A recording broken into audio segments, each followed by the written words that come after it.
నమస్కారం. ఈరోజు మనం ఒక చాలా ఆసక్తికరమైన విషయాన్ని చూద్దాం. క్రీస్తు శిలువ గురించి మనందరికీ తెలుసు కదా, కానీ అసలు శిలువ అది కాదంట. ఆయన మనిషిగా పుట్టడమే అంతకంటే పెద్ద శిలువని ఈ విశ్లేషణ చెబుతోంది. వినడానికి కొంచెం కొత్తగా ఉంది కదా. దీని వెనుక ఉన్న ఆలోచన ఏంటో చూద్దాం. అయితే ఈ మొత్తం విశ్లేషణ ఒకే ఒక్క ప్రశ్నతో మొదలవుతుంది. అసలు రూపం లేని, కంటికి కనిపించని దేవుడు మనలాంటి మనుషులకు ఎలా కనబడతాడు? ఈ ప్రశ్నకి సమాధానం దొరికితేనే అసలు యేసుక్రీస్తు మనిషిగా ఎందుకు పుట్టాల్సి వచ్చిందో మనకర్థమవుతుంది. అసలు కంటికి కనబడని దేవునితో సమస్యేంటి అంటే, మన మానవ స్వభావం ఎలాంటిదంటే కేవలం ఆశీర్వాదాలు, బహుమతులు ఇస్తే సరిపోదు.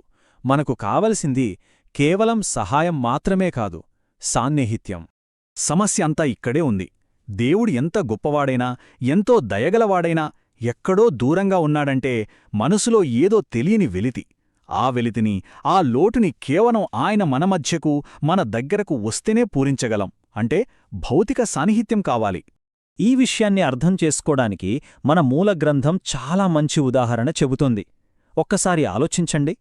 ఒక కొడుకు 5 ఏళ్లపాటు అమెరికా వెళ్ళి అక్కడ నుండి ఉత్తరాలు మాత్రమే రాస్తున్నాడనుకుందాం. అతని తల్లిదండ్రులు సంతోషంగా ఉంటారా?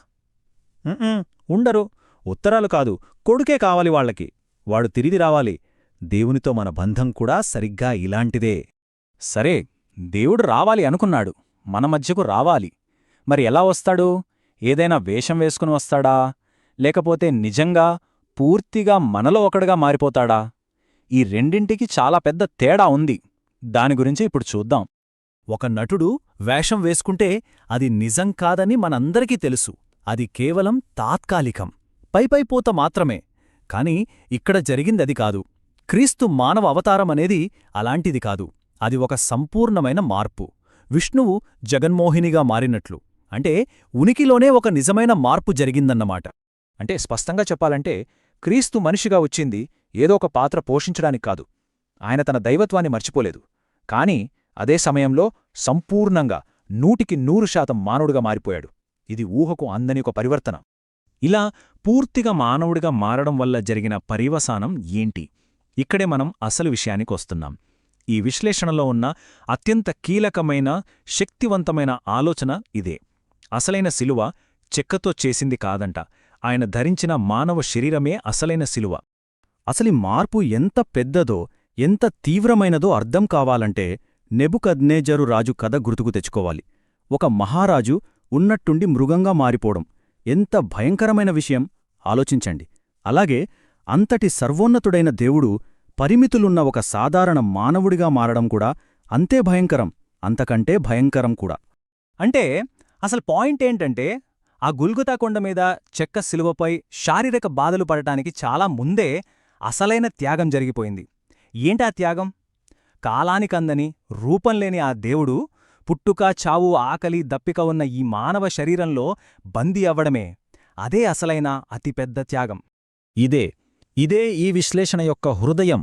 శిలువపై కొన్ని గంటలపాటు అనుభవించిన ఆ శారీరక బాధ కంటే 33.5 సంవత్సరాలు అంటే ఒక జీవితకాలంపాటు మానవుడిగా జీవించడమే క్రీస్తు మోసిన అసలైన గొప్ప శిలువ.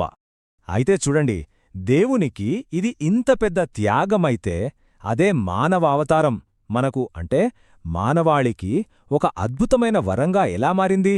ఆ కోణం కూడా చూద్దాం. ఒకవేళ దేవుడు తన పూర్తి దైవిక రూపంలో మన ముందుకొస్తే ఏమవుతుంది? భయంతో వణికిపోతాం. ఆయన దగ్గరికి వెళ్లడానికే ధైర్యం సరిపోదు. కాని క్రీస్తు మనలాంటి ఒక మనిషిగా వచ్చాడు కాబట్టి ఆ భయం పోయింది, ధైర్యం వచ్చింది. ఆయనతో మాట్లాడొచ్చు, ఆయనను తాకొచ్చు, ఆయనను సమీపించడం చాలా సులభం అయిపోయింది. దీనికి కూడా ఒక మంచి ఉదాహరణ ఉంది. అనుకోండి, మనం చిమ్మ చీకటిలో ఒక దారిలో ఒంటరిగా నడుస్తున్నాం. చాలా భయంగా ఉంటుంది. అప్పుడు మనలాంటి మరో మనిషి తోడు వస్తే అబ్బా, ఎంత ధైర్యంగా ఉంటుందో కదా! అదే ఆ తోడు వచ్చిన వ్యక్తి దేవుడని తెలిస్తే భయంతో గుండె ఆగిపోతుంది. అందుకే క్రీస్తు మనకు ఆ తోటి ప్రయాణికుడులా ధైర్యాన్ని ఇవ్వడానికి వచ్చాడు. సరిగ్గా ఈ కారణం వల్లే పవిత్ర గ్రంథం కూడా ఆయనను ఏమని పిలుస్తుందో తెలుసా? క్రీస్తు యేసు అను నరుడు అని. అంటే చూడండి, ఆయన మానవత్వం అనేది కేవలం ఒక వేషం కాదు, అది ఆయన గుర్తింపులో ఒక కీలకమైన భాగమని ఎంత స్పష్టంగా చెబుతుందో. సరే, ఆయనెందుకు మనిషిగా వచ్చాడో అర్థమైంది. మరి ఈ దృష్టితో చూసినప్పుడు శిలువ మనకు ఎలా కనిపిస్తుంది? అది ఓటమికి గుర్తుగా కనిపిస్తుందా? లేదు, అది ఓటమి కాదు, ఒక మహా విజయానికి పరాకాష్ట.